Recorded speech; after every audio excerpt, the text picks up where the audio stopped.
para sa panimula ng ating Day 2 for MDL Season 2. Kakaiba ang biglang changes doon sa roles or sa pinaka-function ng mga heroes para sa RSG Mista.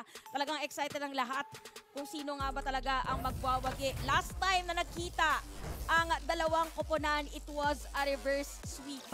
Gagawin ba ulit ng TNC Z4 ang storyang yon or pipigilan na ng RSG Mista? Malalaman natin yan dahil sa ilang segundo lamang ay magsisimula na ang ating laban. Wala nang second chances. Katulad nung regular season dahil kung sino matalo dito ay malalaglag na. And titignan mo yung draft, yung kanina, yung pag-segue ni Super MJ tsaka ni Xnova with the savior pick. Nakala natin mid-Novaria na. Yun yung luxury na meron ng RSG Mista. Kasi Xnova, kakaiba talaga to. Ang lawak ng hero pool niya. To the point na nag-utility siya, heavy crowd control, tas nag-mage din siya roaming. Kaya yun yung sinasabi kahapon ni Joshi na RSG Mista, capitalize on your unconventional purchase picks. Pagka nagkataon kasi akalain na isang team, ito na yung gagawin yan, sige, ito yung pick natin na hero. Hindi. Biglang binago. So, tingnan natin kung magiging effective ba yan sa RSG Mista. Makikita natin ngayon, typical rotation lang sa ating meta ngayon. Alam mo nga, parang sinasabi ng mga ibang bansa dahil malapit na rin naman ang mga international tournaments natin na pagdating daw sa Pilipinas, grabe ang objective. Siyempre, objective tayo kaming mga Pinoy. Focus talaga kami sa goal dahil yun ang alam namin paano manalo. Pero tama ka nga, usual rotations pa rin for TNCC for RSGM. At mamaya-maya makikita mo magbabardagulan yan sa XP. Kasi usually itong dalawang teams na to or even all the teams in MDL, sa XP nagfo-focus Doon kagad yung action recently Para mapigilan na agad. Kasi XP lane, di ba, most of the time sila nagbibigay ng vision. Sabi na, pigilan nga natin ang pagbibigay ng vision. Microhin natin si Micro sa top. So yan yung ginagawa ngayon sa may top lane ng RSG Mista. At very crucial yung pag-level 4 agad. So if ever man na mapigilan dito si Kuya Micro na mag-level 4 agad, wala na agad taga-zone ang TNC Z4 pagdating dito sa may turtle objective. And actually yun yung naging storya ng ating mga laro kahapon na pag nabibigyan ng XP laner mo, talaga namang ang hirap ng bumawi. Kasi nawawala yung factor mo na yung main factor na yung hero na kaya mag-initiate, kaya mag-zone, or even kaya mag-deal ng damage enough para bigyan yung kalaban mo ng disadvantage. At speaking of disadvantage, more on advantage naman pala ang pipiliin ng ilan sa mga players ng dalawang teams natin dahil meron mga naka-wilderness. So ngayon magsisimula tayo sa unang pag-go para sa ating laban. Vayne with a 5-man penalty zone para lang naman mag-zone. Pero first blood coming in from Nasty Wayne. Sino makakuha ng turtle? It's still gonna go on to Micro kahit walang retribution. And walang bawi ang RSG Mista doon. At isang mabilis sa inga, nakita natin nga parang bigla na lang lumundag ang mga players ng TNC Z4 at lumundag din ang kanilang kalamangan itong 1.2k. So sila ngayon na nagsiset ng tempo. Makikita din natin ang ilan sa mga players na si Yusuke na nandun sa may purple buff ng RSG Mista. Ayan parang hatakin niya lang muna. Maagang kung meron tayong turtle dance, lord dance dito, purple dance pa lang meron na. Parati na lang ganyan. Bawat objective na pwede kunin pag-aagawan ng dalawang teams. And ang ganda talaga ng point kanina ni Edwina sa kanyang analysis based to victory na yung timing is really important. Nakita natin kahit ang ganda ng set ni Vayne, 5-man penalty zone yun, kulang yung timing kasi during that time, TNCC4, they had the opportunity to re-engage. Kaya walang bawi yung RSG Mista that time. Tama. Nakita natin na ang ganda ng counter-engage nila. So talagang map awareness din makikita natin ngayon para sa ating dalawang koponan. At ito yung mga laban na hindi ka makakahinga kasi yes, walang team fight, pero alam mo na parang nire-restrict nila yung mga laban nila. Kasi diba most of the time parang nanggigigil yan na okay, team fight na tayo, pwede to. Pero maingat ang ating dalawang teams at talagang kinakalculate nila kung ano magiging mas maganda para sa kanila. So this time around, for RSG Mista, kailangan naman nilang bumawi ngayon sa rotation. Possibly dito sa lane ni 1-6 para magkaroon ng edge against 1-1 or pwede din naman na tumuloy doon sa may top pa. Oo, marami talagang opportunity bumawi ang dalawang team. Pero speaking of bawi, Michael dito, Primal Wrath, kinulang, pero makakatakas din naman si Vayne. And ang ganda ng point mo actually, magta-transition dapat ako dun sa point mo, pero parang nakalimutan ko yung sasabihin ko. Mamaya na. Sige, babalikan natin yan mamaya. Sabihin mo lang ang nakaraan. Ang nakaraan. Para malaman natin. Pero dito muna tayo sa ating present. For hooks lang ang ating mga teams. So 4-minute game time still. Nako-continue pa rin ng TNC Z4. Kayo 1.4k ay lumamang ngayon ng 500. Pagkikita na ulit, ingan sa may turtle objective. Nakapwesto na naman. Parang hindi hindi yata i-contest ng RNG. Kasi medyo nag-snowball na rin kasi dito si Nasty Wayne eh. Kanina nakuha nila yung kauna-unahang turtle brought to us by Smart. At makukuha pa nila ang second turtle. Still brought to us by Smart. Grabe naman talaga. Smart moves din. Para sa top players, bottom lane. Grabe, buti na lang may second skill doon, siguro. Pero hindi talaga siya tinatantanan ng mga member ng RC Mista. May pagbawi naman dito. Hindi nila mahabol si 1-6. Naka-sprint ata nga, pero sabi ni Finn, habulin pa rin kita kahit nakasakay ka kay Leo. That's gonna be a 2-for-1 trade. 1-for-1 trade rather. Dalawang gold laners. Tumumba. Nagkapalitan yung dalawang ginto.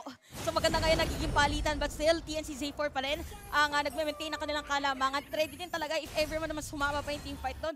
Alam mo nagigigil na eh. Sayang lang ay hindi umabot ang ibang mga skills dito ng TNC Z4. May iwan si Vin! Speaking of gigil, napaka-action Jackson. Napilitan doon si Vin. Mag-penalty zone out na siguro.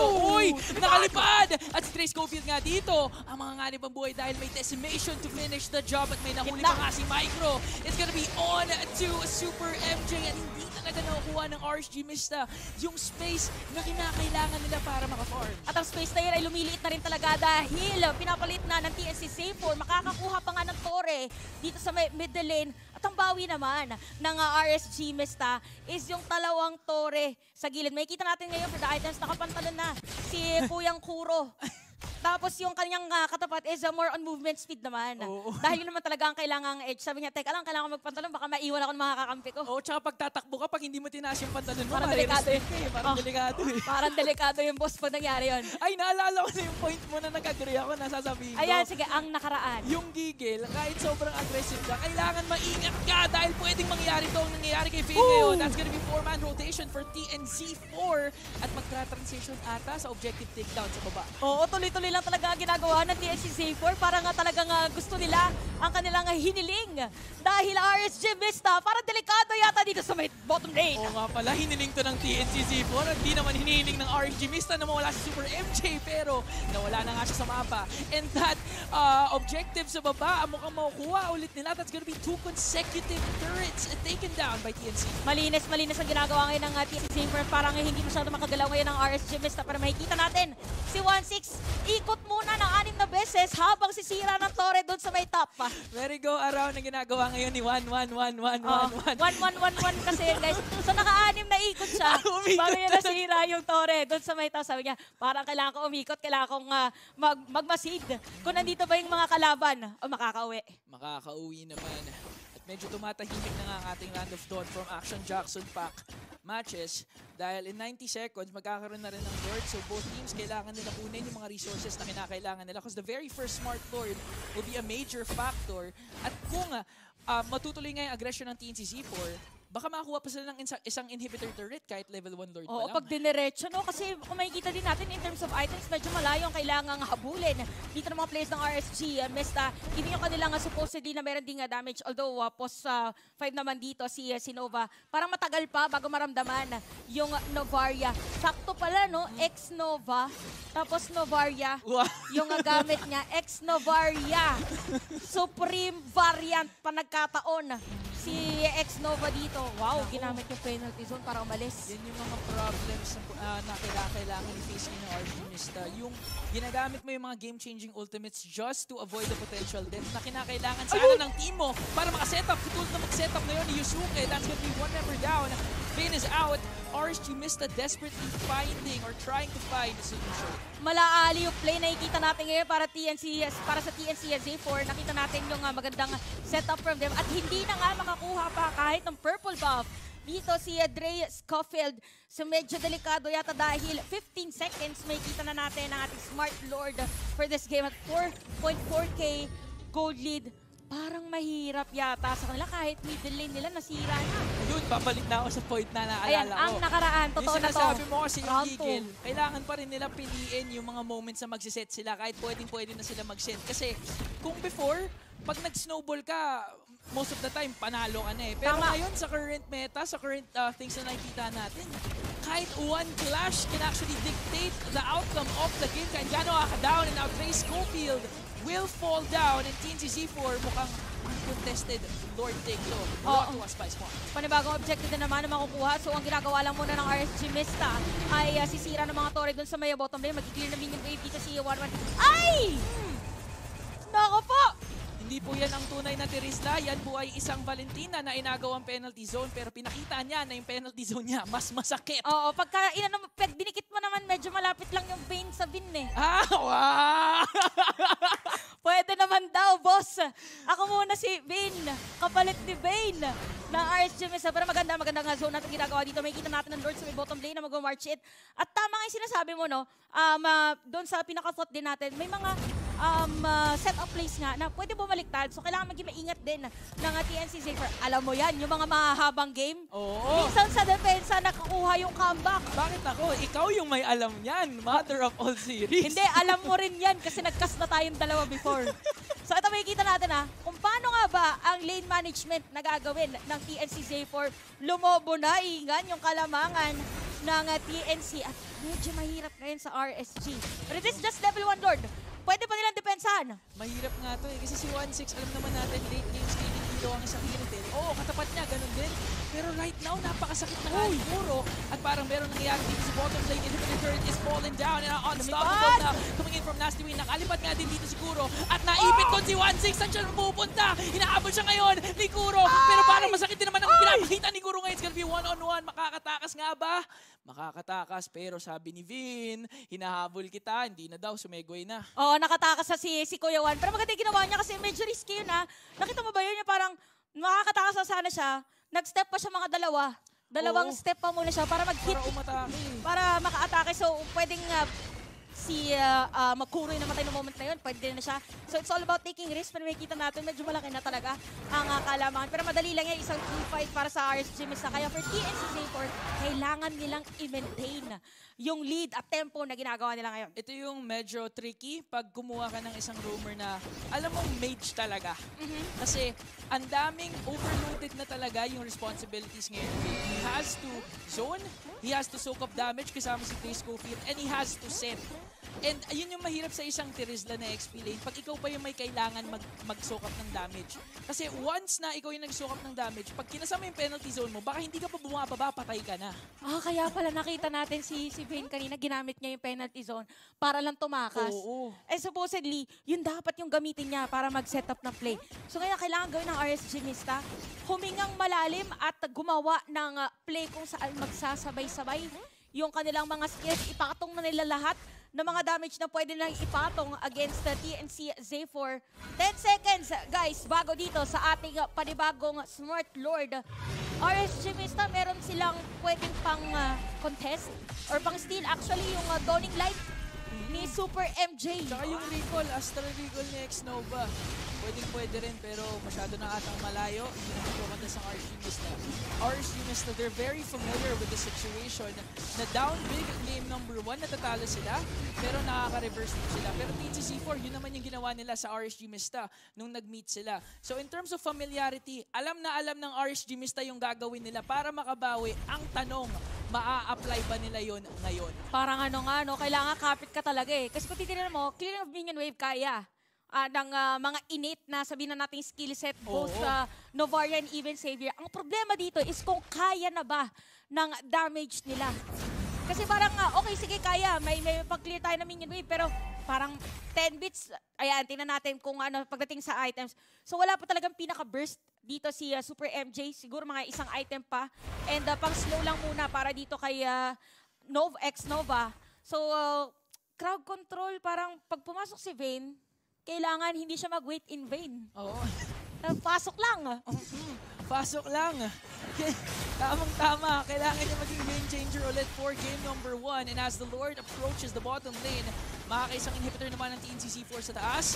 RSG Mista. Okay lang, may mga minions pa sila. Hindi pa naman nakakapasok ang the rest of members of TNC4. Kaya makaka-clear sila. Pero look at the discipline and respect of TNC4 na wag mag-force, mag-wait tayo until masira lahat ng inhibitors nila and go for the flash. Parang ito na nga tayo inaantay nila. May papasok na mag-flicker pero masastun.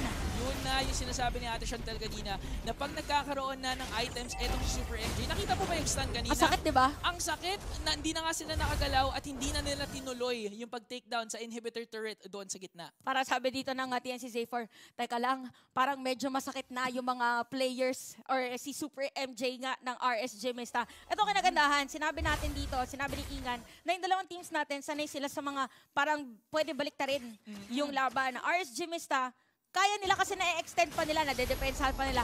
Pero how long? Kasi TNC Zephyr, alam din nila pwede gawin eh. Alam nga nila yung pwede gawin ng Nasty Vin ngayon, pumasok sa gitna. Dito ng Todd, Nasty Vin, kaso si Yuzuki lang yung nahuli doon at nakatakas pa nga. That's 2 resources expended for RSG Mista. Pero okay lang, wala pa namang major objective, 50 seconds pa bago lumabas yung Lord. Grabe, parang medyo ano to, sabihin na natin 15 minutes, pwede pa tong umabot ng mga 19 na. Hindi na ako nagtataka. Ay, hindi na ba nagtataka, boss? Because of you. Parang, wow! Parang ready na. Wait, for RSG Mesta and for TNC Zephyr, parang ready din naman sila. Kaya din sinabi mo dito na grabe din disiplina ng TNC Zephyr. Ganun yung ginagawa nila ngayon. Parang alam nila na pag sa may middle lane, pinilit natin, pwede tayo makambak. So, ibig sabihin, ganun din ang kataas na potensyal ng lineup ngayon ng RSG Mista pagdating dun sa mga late game. Kaya naman TNC Z4, ayaw talaga nila mag-give ng window or space for RSG Mista na makabawi kahit papaano. Kasi nga pag umabot ng late game, as you mentioned, ang lakas ng potential ng mga Mista ngayon. Kaya TNC Z4 playing safe. Makuha natin yung third Lord. For sure, mababasag natin yung inhibitor sa gitna. Di natin ma-end, we're limiting yung space na pwede mag-roam around yung RSG Mista and delay their eventual late game potential. Nako, ito na parang hindi na naman na magko-contest kay Ingan. Sabi nila parang kakapita na namin yung pagdepensa namin dahil mas madali nga para sa kanila na dumepensa na lang tapos antayin na tumaba yung mga players nila. So in terms of items, meron na dito ang haasto. So masakit na at makatikati na si 1-6 and even X-Nova ay unti-unti na rin makakapag-build. Even Divine Glaive ay nandirito na. Kaya naman TNC Zephyr takes another Smart Lord against RSG Mista. 3 consecutive Lords for the side of TNC Z4. RSG Mista so far, nadidepensahan naman nila kahit papano, pero that cost them 2 inhibitor turrets. Ngayon na isa na lang ang natitira. TNC Z4, baka yung gigid nila pwede na mag-translate into sets eh. Kasi, oo, pag nabawasan sila ng heroes, as long as makuha nila yung inhibitor turret sa gitna, sobrang win na yun sa kanila. Pero bawal silang, hindi sila pwedeng ma-wipe out kasi dumadating na tayo sa late game, yung death timers. Pwede na all mid yung RSG. Oh, yung mga one-way push, oo nga pala, no? Kailangan din maging maingat. Mga one-way push, irrital pa yung gamit nila. So kailangan talaga maging maingat. Kailangan na yung mga brusco ng TNC Zephyr ay lumundag para dito sa kanilang mga teammates. Kumalda. Oh, pwede din naman! Then, speaking of Kaldad, Yusuke, ang ganda na magpasok ko with the and Fury. Pero parang masakit ata ang RSG Mista ngayon. Pero sabi ni Finn, habol ni si 1-6. Wala na si 1-6 ngayon. Kapalit naman ang buhay ni Micro. That's 1 members down for each of the teams. Buhay pa rin naman ang Lord. RSG Mista desperately defending and successful nga ang kanilang depensa. At unti-unti pa rin nga na-extend ng RSG Mista ang kanilang laban. Pero TNC Zephyr ready sila dito para umupensa na naman. Grabe yung clear wave potential ngayon na pinapakita ng mga Mista. Nakalipad nga dito. Ngayon, si Kuro, Veins Importante will be popped. Pero nag-tower lock na sila to take game number 1. Isang malinis at napaka-aggressive